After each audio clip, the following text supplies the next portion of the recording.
It's amazing. It's amazing to be here. I can feel in my heart that Sanatan Dharma is a good philosophy for humanity to find peace. Ganga and the Yamuna, and my understanding is Krishna told Saraswati to hide. Mahakumbh है वो fully AI powered और equipped कैसे है? I practice yoga and I search for moksha. Come from to go Kumbh Mela. I practice yoga and I search for moksha. Yes. So what do you feel? Amazing. India is a spiritual heart of the world. So I'm very happy. First time in India. I go Varanasi, then I come here. It's very special for me to be here with all you, the Indians. I'm very thankful. Namaskar, hello, Christina is here. आप कैसे हो? मेरा भारत महान। सिर पर चुनरी डाले पारंपरिक भारतीय परिधान में ये विदेशी महिला कोई और नहीं बल्कि एप्पल के को फाउंडर स्टीव जॉब्स की पत्नी लॉरेन पॉवेल हैं। दुनिया की रईस महिलाओं में से एक लॉरेन इन दिनों भारत की यात्रा पर हैं। वो बहुत धार्मिक और आध्यात्मिक है और आज वो हमारी परंपरा को सीखना चाहती हैं, जानना चाहती हैं, मानना चाहती हैं और कहीं न कहीं हमारी परंपरा से जुड़ना चाहती हैं और मेरे प्रति उसका आदर है, मेरे प्रति उसके मन में सम्मान है, मेरे प्रति उसके मन में गुरुत्व और पिता का भाव है, गुरुत्व और पिता का भाव है। मुझे लगता है यह सीख भारतीय परंपराओं को उन सभी को लेना चाहिए जो छोटे और बड़े लोग हैं भारत के, क्योंकि दुनिया के जो बड़े लोग हैं वो भी इस परंपरा को सीखना चाहते हैं। तो मुझे लगता है मैं तो बहुत आह्लादित हूँ और प्रसन्नचित हूँ कि उसके माध्यम से हमारी परंपरा आगे बढ़ पाएगी, हमारी पंचायती निरंजनी अखाड़े की जो परंपरा है वो आगे बढ़ पाए। आपको पता है कि महाकुंभ में इंडियन अथॉरिटीज रडार तक इस्तेमाल कर रही हैं।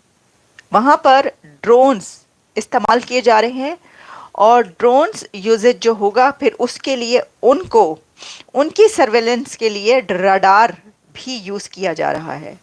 और जो ड्रोन्स हैं, ड्रोन्स एंटी ड्रोन्स भी यूज किए जा रहे हैं।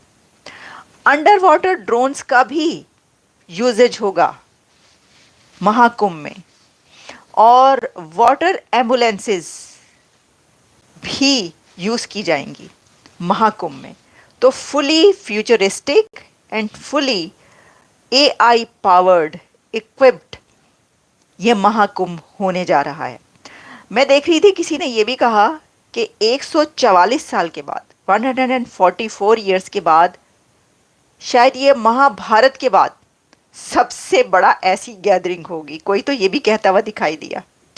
तो देखिए कि है तो बहुत बड़ी गैदरिंग, अमेजिंग। अच्छा, इसके अंदर मैंने ये भी पता चला मुझे कि स्टीव जॉब्स की वाइफ भी पहुंच रही हैं। सिर्फ स्टीव जॉब्स की वाइफ ही नहीं बल्कि दुनिया भर से आप देखेंगे आहिस्ता आहिस्ता बहुत ज़्यादा सेलिब्रिटीज़ इसके अंदर आएंगी, पहुंचेंगी इंडिया इस कुंभ में शरीक होने के लिए, क्योंकि लोग बहुत ज़्यादा इंटरेस्टेड हैं। हॉलीवुड की बहुत सेलिब्रिटीज़ वैसे भी अब क्योंकि लॉस एंजलिस में आगे वागे जो लगी हैं उसके बाद लोग कुछ फ्री हैं, फारिग हैं सेलिब्रिटीज़ तो मेरा ख्याल है। और वैसे भी इसके बाद जो ट्रॉमा से उन्हें गुजरना पड़ा है, जो ट्रॉमा उनको देखना पड़ा, तो हो सकता है कि वो रिचुअल्स के लिए या प्रेयर के लिए प्रयागराज जाएं। और वैसे भी लोग जाते हैं तो ऑब्वियसली अगर 144 ईयर्स के बाद महाकुंभ हो रहा है तो वहाँ पर तो जाएंगे ही।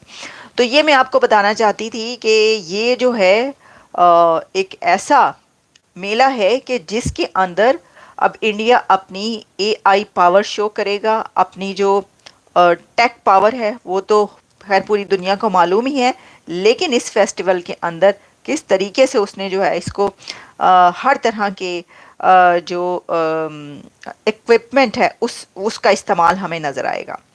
तो ये तो है इसकी बात। अच्छा, बड़ी बात है, देखें ये इसीलिए तो 7,000 करोड़ उनका बजट है इसके ऊपर। मेरा तो ख्याल है बढ़ जाएगा ये, लेकिन एनीवेज अभी तक हमें ही पता चला 7,000 करोड़, लेकिन उसके ऊपर वो कमा भी तो 2 लाख करोड़ रहे हैं। प्रयागराज में आज से कुंभ मेले की शुरुआत हो चुकी है।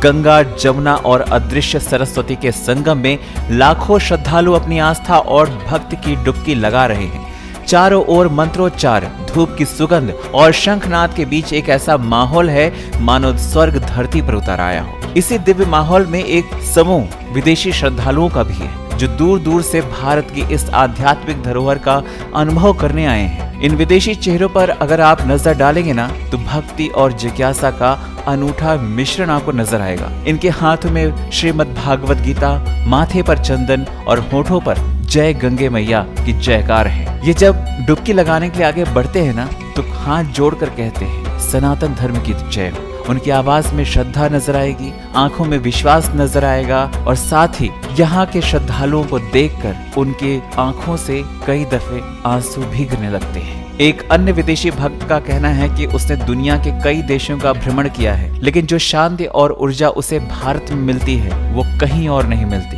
भारत का हर एक नागरिक, हर एक व्यक्ति उसे परिवार जैसा लगता है। उसने ये भी कहा कि सनातन धर्म हमें सिखाता है कि हम सब एक ही ईश्वर के संतान हैं। पास में एक साधु उसके पास खड़े थे, उन्होंने कहा यही सनातन धर्म का सार है। ये धर्म से भारत का नहीं, पूरी मानवता का मार्गदर्शक है और इसका एक साफ संदेश है, वसुधैव कुटुंबकम, यानी पूरी दुनिया एक परिवार है। दोस्तों, सनातन धर्म न केवल एक आस्था है बल्कि मानवता के लिए एक जीवन दर्शन है। विदेशी भक्तों का ये अनुभव ये साबित करता है कि भारत की संस्कृति और आध्यात्मिकता सीमाओं से परे है और हर हृदय को छूने का सामर्थ्य रखती है। जय गंगे मैया, जय सनातन धर्म।